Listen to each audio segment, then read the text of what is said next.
Hello children, today I am going to teach you lesson 2 of economics, people as resource.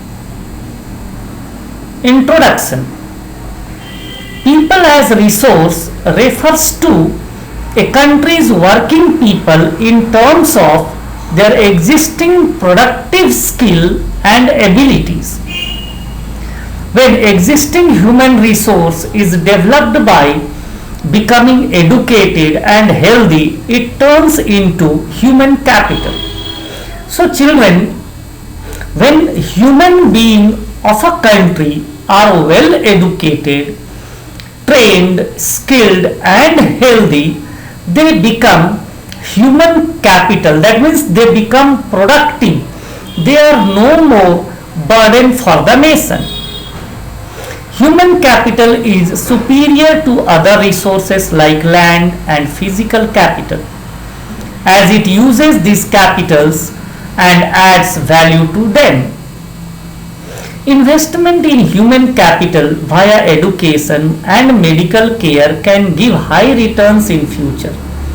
Country like Japan have invested a lot in human resource. They do not have rich natural resources, but still they are called developed countries. Why they are called developed countries? Because they have invested a lot in the development of human capital, though these countries have less resources as compared to India. Human being performs many activities which can be grouped into economic and non-economic activities. Economic activities. Human being works in many sectors for the consideration of money. They get reward for the services rendered by them in terms of money. With this money, they try to satisfy their needs and hence improve their standard of living. So here it means that whatever is done for consideration of money is called economic activities. And with that money, human being can satisfy their personal needs. Economic activities refers to those activities of human being which are undertaken for a monetary gain or to satisfy his her wants. The activities of workers, farmers, shopkeepers, manufacturers, doctors, lawyers, taxi driver, etc. fall under these categories. All these are called economic activities. Market activities and non-market activities. Economic activities are also called as market activities. So here it is clear that non-market activities are non-economic activities. Non-market activities are production for self-consumption. Non-economic activities. Non-economic activities are those activities that are not undertaken for any monetary gain. These are also called unpaid activities. Why unpaid? Because we do not get any money for such activities. Example, housekeeping, helping the poor or disabled, etc. These activities are done to show respect, love and belongingness towards someone or something. We get no money for such work. Classification of economic activities. Various economic activities can be classified into three main sectors: primary sector, secondary sector and tertiary sector. Primary sector. The primary sector includes activities like agriculture, forestry, animal husbandry, fishing, poultry, farming and mining. In these sectors, goods are produced by exploiting nature. That means here the production takes from the natural objects, natural commodities. Primary sector tend to make up a large portion of the economy in developing countries than it does in developed countries. Secondary sector. The secondary sector involves transformation of raw material into goods. In secondary sector, manufacturing, that is small and large manufacturing units, and construction activities are included. These sectors are also called industrial sectors.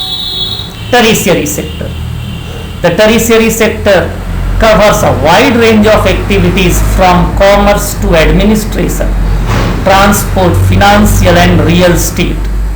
The tertiary sector is also called service sector, provides various types of services like transport, education, banking, insurance, health, tourism, etc. Division of labor between man and women. Due to historical and cultural reason, there is a division of labor between men and women in the family. Women generally look after domestic chores and men work in the fields.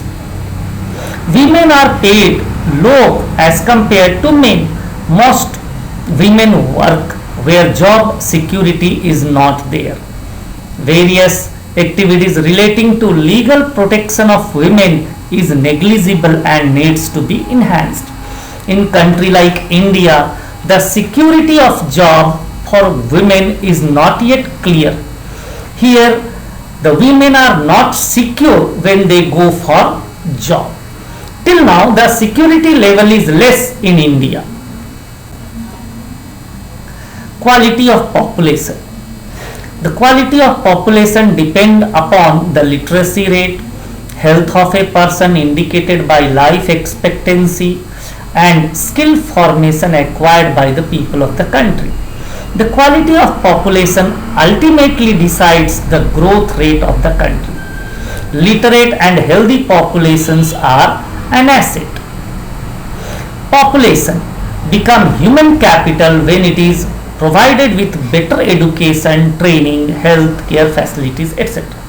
That means a human being is not productive till they get better education, training and they are healthy. If they are devoid of these facilities, they just become a burden. Role of education. Education is most important component of human development. It contributes towards the growth of the society, enhances the national income, cultural richness and increases efficiency of governance. Literacy is uneven between male and females. Males are more literate. It also varies with urban and rural areas. In urban areas, generally students are more literate as compared to rural areas. Urban population is more literate as compared to rural areas. There were 7.68 lakh schools by 2004-05, but education is diluted by poor quality of schooling and high dropout rates. Sarva Shiksha Abhiyan is a significant step towards providing elementary education to all children below the age of 14. Health facilities. Health is another important component of human resource development. Efficiency of workers largely depend on their health. There has been considerable improvement in the country's health standard. For instance, the life expectancy at the time of birth in India rose from 37.2 years in 1951 to 63.9 years in 2001. Similarly, infant mortality rate has come down from 147 to 47 by 2010. Infant mortality rate is the death of child under 1 year of age. India has built up a vast health infrastructure, but still much more is needed to be done. Unemployment. Unemployment is said to exist when people who are willing to work at the prevailing wage rate cannot find job. When we talk of unemployed people, we refer to those in the age group of 15 to 59 years. Children below 15 years of age and old people above 60 years are not considered while counting number of unemployed. Nature of unemployment in India. Seasonal unemployment occurs when people fail to get work during some months of the year. That is, during off season, farm laborers usually face this kind of problem. Disguised unemployment is another kind of unemployment found in rural areas. Such kind of problem arises due to excessive pressure of population on agriculture.